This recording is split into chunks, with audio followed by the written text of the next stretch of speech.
Les amis, j'espère que vous allez bien. Cette Coupe du Monde est incroyable. Incroyable. Le Maroc se qualifie pour les demi-finales de la Coupe du Monde après avoir battu le Portugal, un des deux, pour moi, un des deux plus gros effectifs de la Coupe du Monde avec le Brésil.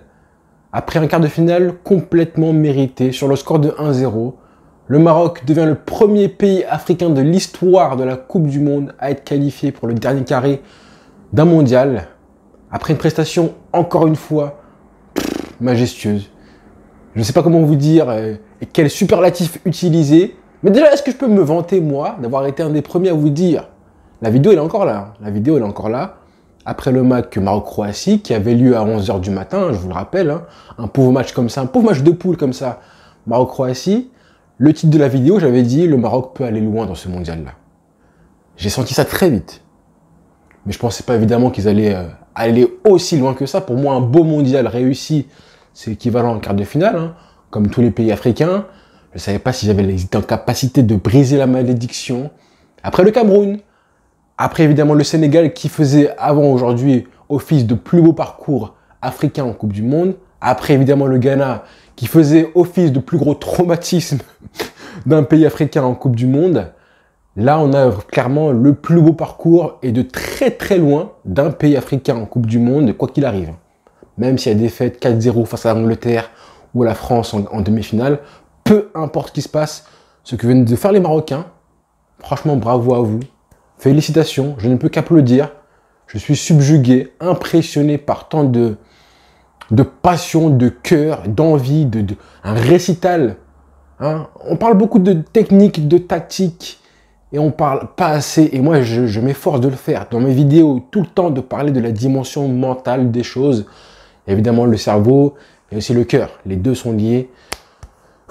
Les hommes ont gagné ce soir, alors que oui, on parle évidemment de joueurs qui, honnêtement, qu'on ne connaît pas beaucoup. Il y a pas mal de joueurs du Maroc que personne ne connaît. Il y a pas mal de joueurs qui jouent dans des divisions inférieures, que ce soit en France ou même au Maroc. Pas mal de joueurs qui jouent au Maroc, au Wydad ou à d'autres clubs. Des joueurs qu'on connaît aussi en Ligue 1, qui jouent à Brest, comme à Rabat. Bref, pas mal de joueurs qui jouent dans des clubs un petit peu, même beaucoup moins huppés que les autres. Parce qu'en face, il y avait du lourd. Hein. Il y avait du lourd. Et le dicton, enfin pas l'expression, mais quand on dit que 11 contre 11, sur 90 minutes, tout est possible, on vous le répète. Et là, ils l'ont prouvé. Donc, je suis très fier de vous. On va un petit peu débriefer ça de manière un peu plus concrète, hein, mais là, trop d'émotions. Trop d'émotions.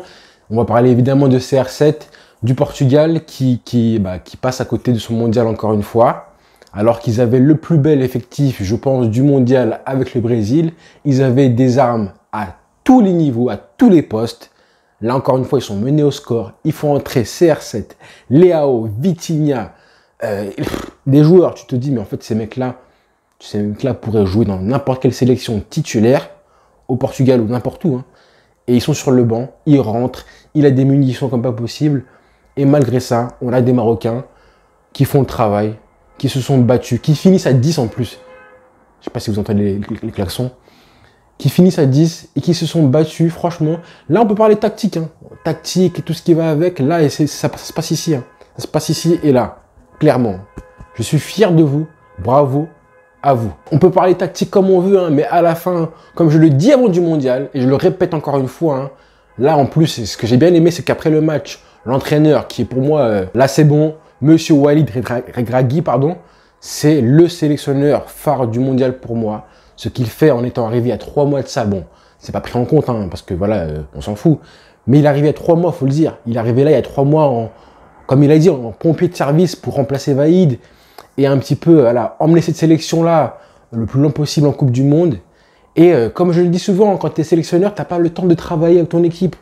Ça vaut pour lui encore plus, parce qu'il est arrivé récemment, mais ça vaut pour tout le monde. Et Deschamps l'a compris très bien, il faut avoir un espèce de bloc le plus solide possible, avoir une discipline tactique, parce que c'est le plus facile à avoir. Techniquement, les affinités, les complémentarités, c'est un peu compliqué à avoir quand tu as une équipe avec des joueurs qui viennent de n'importe quel pays, de tous les pays d'Europe ou du monde, des joueurs qui ne se voient jamais, des joueurs qui ne parlent même pas la même langue des fois, hein, c'est le cas. Et ben, c'est compliqué de faire travailler ces mecs-là techniquement tous les jours et développer les affinités tactiques et technique. Les complémentarités, c'est trop compliqué avec des joueurs que tu ne vois jamais. Donc, il faut avoir en contrepartie des bases, des règles à respecter. Je le redis, pour la dernière fois, je le dirai. Mais ce que fait le Maroc, en termes de discipline tactique, clairement, ce qu'ils ont fait là, avec en plus des blessés. Hein.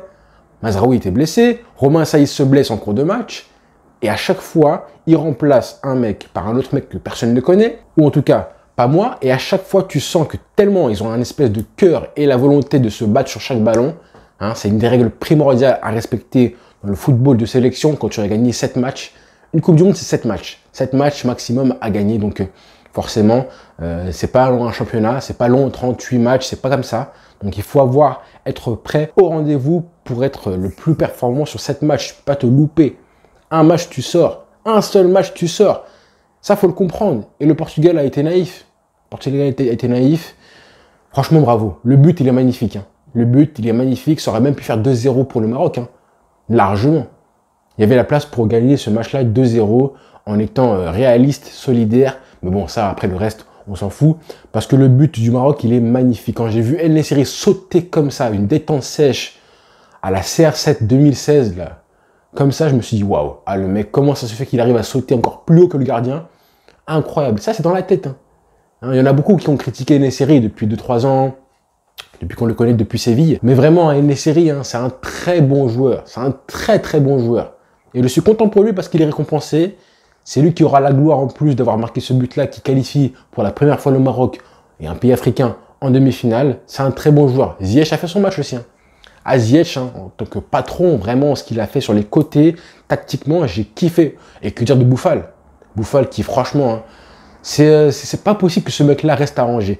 Là, ce que j'aime bien, hein, c'est que je dis souvent qu'en Afrique, pourquoi on n'aurait pas réussi à chaque fois à garder des joueurs et à prolonger les petites générations qui perçaient. Il y a souvent eu des équipes intéressantes qui faisaient un exploit en Coupe du Monde, qui allaient en quart, etc., en huitième.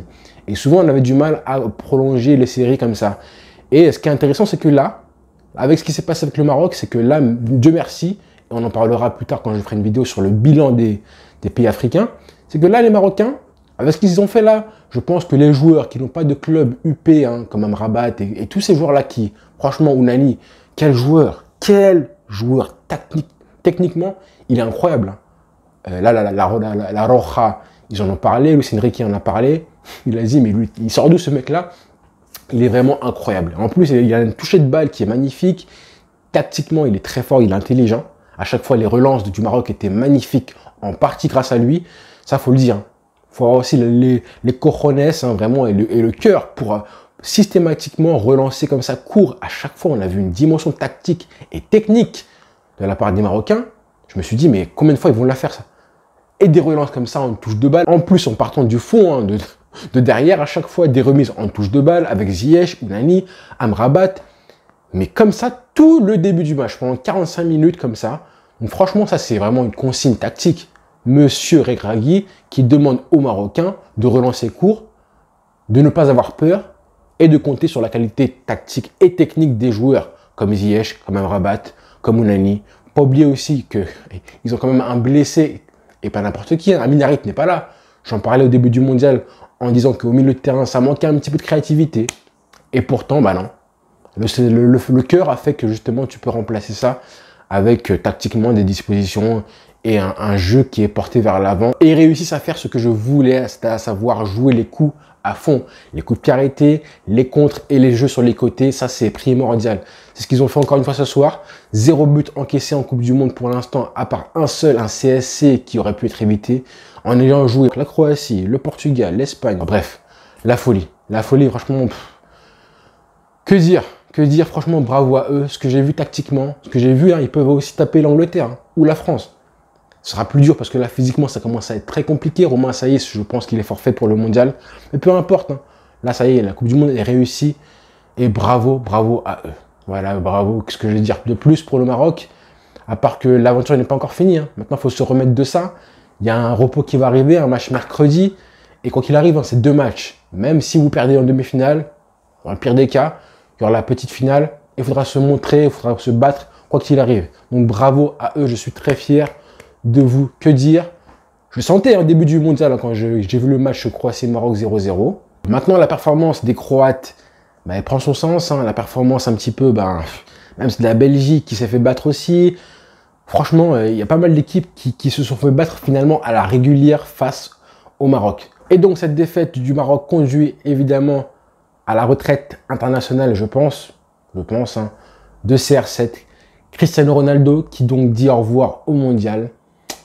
Voilà, c'est la fin pour lui, c'est la fin d'une légende en Coupe du Monde qui finit, je pense, un mondial raté. Raté pour lui, raté pour son pays parce qu'ils avaient, je pense, je le redis, le meilleur effectif du mondial avec le Brésil. Mais malheureusement, c'est un mondial raté pour CR7 qui termine la compétition avec un seul but marqué sur penalty. En plus, c'était en poule lors du premier match. Et puis, pas mal de polémiques, une ambiance avec les médias, avec l'équipe, le sélectionneur qui va, je pense, payer les frais de tout ça. Merci pour tout, légende, quand même. On va quand même respecter un petit peu ce qui s'est passé, respecter tout ce qu'il a fait dans le football, que ce soit au niveau de la sélection, surtout en sélection, parce que c'est lui qui a porté quand même le Portugal jusqu'à voilà, l'Euro 2016, le point culminant de sa carrière avec le Portugal. Mais là, ça sent mauvais hein, pour lui, ça sent mauvais parce que là, il est dans une spirale très négative qui aurait dû sortir grâce à la Coupe du Monde s'il avait fait un beau mondial. Malheureusement, son mondial est dramatique. Hein. Son mondial est catastrophique, un but marqué, des polémiques, tout ce qui va avec. Et c'est dommage pour lui. Et c'est dommage parce qu'en plus, je pense que c'était le meilleur Portugal en termes de munitions qu'il avait depuis qu'il a commencé en sélection. Peut-être en 2004-2006 aussi. Il avait vraiment une très belle équipe. Là, par contre, c'est compliqué pour lui. Et ça va être dur aussi hein, pour Santos, qui, je pense, va démissionner. Ça se trouve que là, à l'heure où je parle, il a déjà été viré de son poste. Mais voilà, c'est la fin pour le Portugal. J'ai envie de dire que c'est un petit peu logique. Hein. Ils n'ont pas montré de belles choses. Ils méritaient pas grand-chose de plus. Hein, et je pense que voilà, ils ont pas fait un grand match. Et ils auraient pu marquer en plus sur un but s'il avait marqué M. Bruno Fernandes sur la barre, qui aurait été incroyable. Hein. Ça aurait été un but de légende s'il avait marqué. Après, dans le jeu, voilà, quand vous faites sortir un petit peu tous ces joueurs-là, que vous faites rentrer CR7 et que ça recommence à centrer pour lui systématiquement, c'est qu'il y a un manque d'idées. Il y a un manque d'idées et ils sont pris dans le piège marocain, comme tous les pays avant eux, malheureusement. Et voilà, donc c'est la fin pour CR7, la fin d'une icône en Coupe du Monde. Mais c'est le football, hein, c'est le football. Le football a gagné, le Maroc a gagné, le Portugal a perdu. Honnêtement, je suis content que le Maroc gagne et que le Portugal perde, hein, ça, je ne vais pas vous le cacher. Mais c'est comme ça, hein, c'est le football, il faut l'accepter. La Coupe du Monde n'est pas encore terminée, hein, mais je pense que déjà on peut commencer à placer ce mondial dans le top 3 des meilleurs mondiaux de tous les temps, voire mieux. C'est pas encore fini et j'espère que ça finira en apothéose. Mais vraiment, hein, ce mondial-là, en termes d'émotion, en termes de niveau de jeu, waouh. En termes de niveau de jeu, on va dire tactiquement, c'est la folie. Même s'il y a eu des mondiaux où c'était plus flamboyant, comme en 2014, où il y avait vraiment du spectacle et tout. Mais il faut quand même admirer et respecter un petit peu les joueurs et les sélections qui jouent avec leurs armes. Et ça, il en a parlé en conférence de presse, le sélectionneur du Maroc, en disant qu'il ne comprenait même pas pourquoi on lui reprochait de jouer avec ses armes, de jouer avec du cœur, tout simplement avec du cœur, c'est ce qu'ils ont fait vraiment.